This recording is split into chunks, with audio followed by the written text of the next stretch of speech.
natin kay P.O. ko. Itanong mo. Alam mo ha? Pare! Book mo nga to. Hold upper to. Nahuli ko sa akto eh.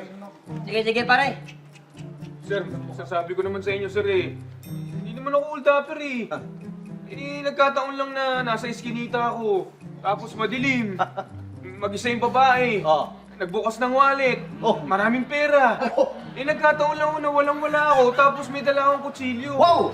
Sir, kung kayo naman nasa kalagayan ko, ganun din naman gagawin nyo eh. Anong gagawin? Si Raulo ka pala. Hindi hold upper ka na. Sir, hindi ako hold upper. Anong di hold upper? Nadala lang ako.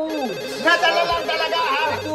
Narinig na sabi ito. Hindi na hold upper. Nadala lang. Okay. Pambihira. Okay. O, dito.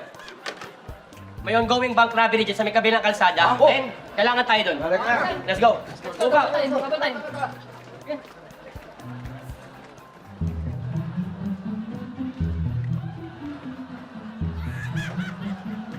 Hoy! Saan ka pupunta? Wala po, sir. Tatakas ka no? Sir, hindi. Ha? Sir, Tatakas ka! hindi. Nakita kita! Hindi po. Buti mo balik ako! Hindi po. Tatakas ka! Hindi po ako tatakas, sir. Wala po balak tumakas. Walang barak tumakas! Papalabas ka ng pinto! Walang barak tumakas! Sir, Tatakas ka eh! sir, iniwan niyo po kasi ako mag-isa eh. Oo.